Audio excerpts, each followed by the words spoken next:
الحمد لله رب العالمين، والصلاة والسلام على خير خلق الله محمد وعلى آله وأصحابه الكرام وتابعيهم بإحسان إلى يوم الدين.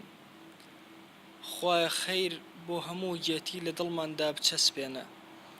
خوايا زمانمان بکەرە زمانێکی شکرانە بژێر. خوايا بە شاکر قبولمان کە. خوايا چۆن نیعمەتت بەسەرماندا ڕژاندووە بۆمان زیاد بکە و تەواوی کە بۆمان. خوايا بە نیعمەتی ئیسلامەوە بمان ژێنە، بە نیعمەتی ئیسلامەوە بمان مرێنە. عەزیزانم، پاشایەک زۆر نیعمەت بە یەکێک لە عەبدەکانی ئەکات، زۆر یارمەتی ئەدا. ڕۆژانە و هەموو چرکەیەک چەندین نیعمەتی گەورەی خۆی بەسەرە ئەڕژێنێ.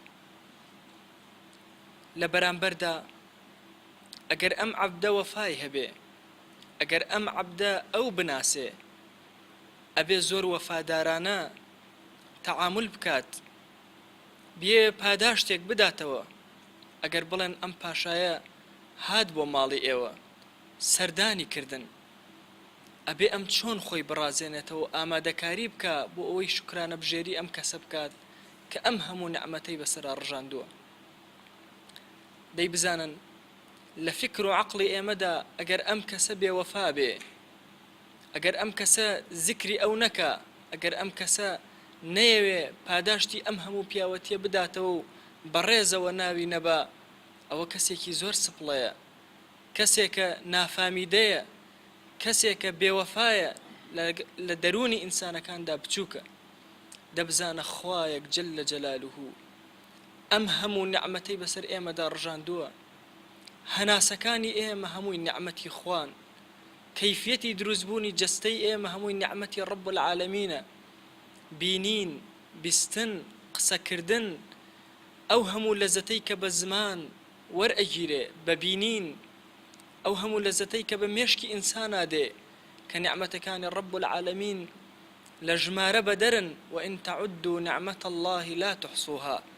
جا بزانە خوا جەلە جەلالوهو خوایەکی بەخشندە ئەو هەموو نیعمەتەی بەسەر ئێمە ڕژاندووە. ئێمە پێویستمان بەوەیە کە عیبادەتی بکەین، پێویستمان بەوەیە زۆر شکرانە بژێری ئەو بکەین. بەڵام لەگەڵ ئەمەشدا خۆی ئەفەرمێ وەقەلیل من عیبادی الشەکوور، کە من ئەوانەی کە شکرانە بژێری حەقیقی ڕەب العالەمینن، نیعمەتەکانی خوا ئەبین و شکری ئەکەن.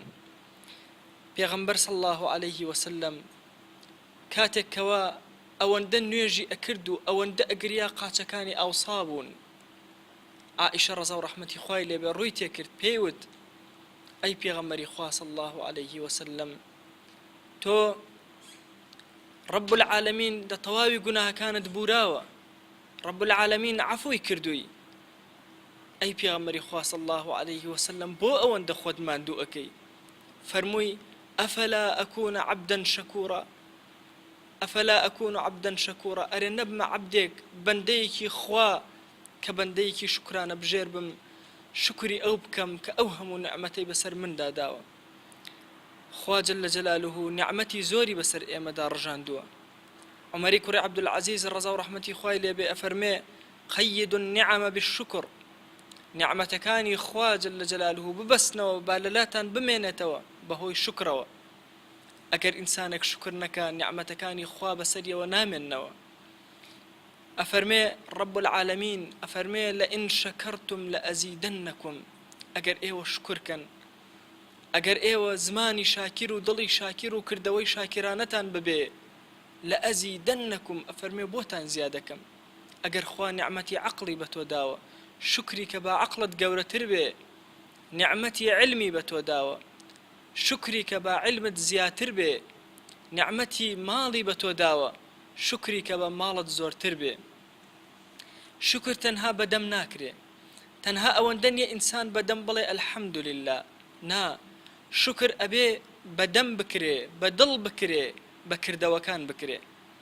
شکری دڵ بریتە لەوەی کە ئینسان ئیعتراف کا بەوەی کە هەموو نیعمەتەکان خاوەنێکی هەیە، خاوەنێکی حەقیقی کە ئەویش بریتە لە ڕەب العالەمین. ئیمامی غەزالی ڕەزا و ڕەحمەتی خوای لێبێ ئەفەرمێ شکری دڵ ئەوەیە ئیضمار الخەیری للخەلق بزانە ئەم نمونە جوانەی ئیسلامە ئیضمار الخەیری للخەلق لەناو دەروونتا نیەتی خەیر بۆ هەموو گێتی بۆ هەموو بوونەوەربێنی ئەفەرمێ ئەم نیەتی خەیرە بریتە لە شکری دڵ شکری زمانمان هەیە کە ئینسان بە زمان باسی نعمەتەکانی ڕەب العالەمین کا بەسەر خۆیەوە شکریان کە بزانە کەسێک کاتە لای پێغەمبەری خوا صلی الله عليه وسلم پێغەمبەری خوا لێی پرسی کەیفە ئەصبحتە چۆن بەیانیت کردەوە فەرمووی الحەمد لله سوپاس بۆ خوا پێغەمبەری خوا صلی الله عليه وسلم فەرمووی قولوا هكذا ئەبەو شێوازە بڵێن باوشەی الحەمد لله دائما لەسەر زمانت بێ کاتێک نعمەتە جوانەکانی ڕەب العالەمین بەخۆتەوە ئەبینی جا بزانە شکری جەوارحیشمان هەیە ئەعزاکانت هەموو ئەبێ شکرانە بژێری ڕەب العالەمین بن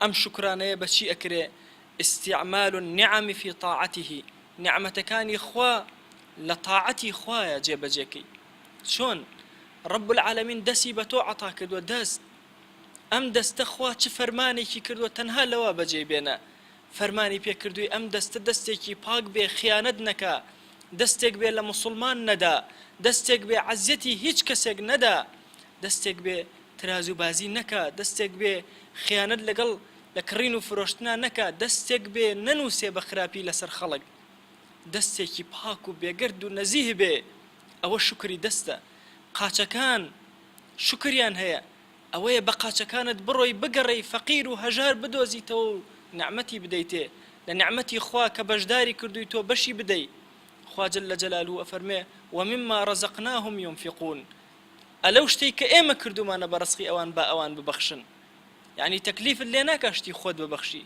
شتی خوایە لە لای تۆ دەی تۆ بیبەخشە قاچەکانت لەوەدا ماندووکە چاوەکان لە شوێنی خۆیان بەکاربێنە خیانەتیان پێ نەکەی چاوەکان لە طاعەتی ڕەب العالەمینە بگرێنە ئاگات لێبێ چاوەکان ئەبێ سیرکردنی فلیمی خراپ وهایان لێ نەکە کەوا یان دیمەنە خراپەکان وهایان لێ نەکە کە هەمیشە ئەو چاوانە زەق بن لە ڕۆژی قیامەتیشە بە زەقی لە ترسی ئاگر بوەستن نا چاوانێک بن دائیمە لە طاعەتی خۆیان بن چۆن لە مانگی ڕەمەزانە قورئانیان پێ خوێنراوە هەموو کاتەکانە قورئانیان پێ بخوێنرێ زمانێکی پاک بێگەرد کەوا لە قورئانت پێ خوێندووە لە ڕەمەزاندا کەوا لە ڕەمەزانە غەیبەتت پێ نەکردووە حەقی خوا بەسەریەوە یان شکری ئەو نعمەتەی خوا جل جلاله ئەبەو شێوازەیە کە تۆ ئەو زمانە لە شوێنی خۆیان بەکاربێنی عوڕوەی کوڕی زوبەیر ڕەزا و ڕەحمەتی خوای لێبێ کاتێکەوە تووشی موسیبەت ئەبێ و لە سەفەر دێتەوە سیرەکە چوار کوڕی هەیە و پێی ئەڵێن یەکێک لە کوڕەکانت لە ناو تەویلەکەیە بوو یەکێک لە ئەسپەکان لێی داوە و کوشتوویەتی یەکسەر سەر ئەخاتە سەر زەوی شکرەکات ئەڵێ خوایە شکر بۆ تۆ من چوار کوڕم هەیە سێیانم هێشتا ماوە یەکێکیانت بردوێتەوە ئەگەر هەر هەمووشان بیتەوە من هەر شکری تۆ ئەکەم چونکە ئیشی تۆ بەبێ حکمت نییە ئینسان ئەبێت لە هەموو حیاتیا لە هەموو ژیانیا هەوڵ بدا زۆر شکرانە بژێری ڕەب العالەمین کە ئەوە ئەو پەڕی وەفایە بۆ ئینسان کاتێ خوا جل جلاله ئەو هەموو نعمەتەی پێ عەتا کردووە ئەم لە بەرامبەریا شکرەکە وەرە دیقەت بدە ئەگەر قومێکی ئاوی سارد کە ڕەب العالەمین وەها هەستی بە تۆ عەتا کردووە زمانێکی بە تۆ داوە کە هەست بە ساردی و گەرمی بکە تۆ وەرە ئەم قومە ئاوە بخۆرەوە بزانە چ نعمەتێکی ڕەب العالەمینە ابن السماك کاتێ هاتە لای هارون الرەشید هات جامێ ئاوی لە پشتی خۆیەوە گرتبوو ئەی هارون ئەڵێ چی ئەگەر تۆ لە دەشتێکی کاکی بە کاکیا بیت زۆر ناڕەحەت بی ئەلەم دەشتەیە زۆر توونیت بێ زۆر هیلاک بی زۆر مشتاقی قومێک ئاو بی ئەگەر من بێم جامێ ئاوی سارد و فێنکت بدەمێ تۆ چیم ئەدەیتێ لە مڵکەی خۆت هارونیش کەمێک بیری کردەوە پیاوێکی عاقڵ بوو وتی نیوەی ئەم مڵکەی خۆم ئەدەم بە قومێ ئاو بە جامێ ئاو لە بەرامبەرە کاتێکەوە ئاوەکەی پێشکەش کرد ئیبن سەماک وتی دەفەرموو ئەمە جامێ ئاو بیخۆرەوە کاتێک کە ئاوەکەی خواردەوە وتی ئەی هارون ئەگەر ئەم ئاوە لە تۆ دەرنەچێ هەرچی حەکیمە کۆ ببنەوە لەسەر نەتوان دەریکەن لە جەستەتا ئەگەر من بێم ئەم ئاوەت بۆ دەربکەم لە جەستەدا وەکو حەکیمێک چیم ئەدەیتێ کەمێک بیری کردەوە و وتی شرد بێ ئیبن سەماک ئەگەر ئەمە حاڵەتێکی وام لێ بقەومێ هەموو مڵکەکەم ئەبەخشم لە پێناوی ئەوەی ئەو ئاوە لە جەستەم دەرچێ. ئیبن سەماک پیاوێکی عاقڵ بوو، ویستی ئامۆژگاری ئەمیری ئیمانداران هارونە ڕەشید بکە، بۆیە پێیوت ئەی هاڕون بزانە هەموو ئەو مڵکەی کە تۆ هەتە تەنها میزێک ناهێنە کە نعمەتێکی ڕەب العالەمینە بەسەرتەوە دەشکری بکە، بزانە تۆ خاوەنی هیچ شتێک لەم شتانە نیت، الله جل جلاله خاوەنێتی. بزانە خوا جل جلاله چ نعمەتێکی بە ئێمە داوە، نعمەتی داوینە تێ کە ڕەنگەکان ببینین، جوانی ڕەنگەکان هەست پێ بکەین، بۆنی خۆش هەست پێ بکەین، گوێمان لە دەنگی خۆش بێت. نعمەتی زۆری پێ عەتا کردوین، ئەو جوڵە و حەرەکاتەی لە حەیاتە ئەیکەین هەمووی نعمەتی ئیلاهیە، غەیری ئەوە دیمەنی جوانی بە ئێمە بەخشیوە. بزانە ئەو هەموو ڕەنگانەی لەسەر زەوی خەلق کرد، ئەو هەموو گوڵ و گوڵزارەی بۆ تۆ خەلق کرد بۆ ئەوەی تۆ لە بەرامبەرە کەسێک بیت بزانی کە خوایەک هەیە، ئەڵڵایەک هەیە، ئەم نعمەتانە بە تۆ عەتا ئەکات، تۆ شوکرانە بژێری بکەی. ماڵت، منداڵت، خزم و کەست هەموو ئەمانە بە دەوری تۆون بۆ ئەوەی نعمەتە جوانەکانی خوا ببینی.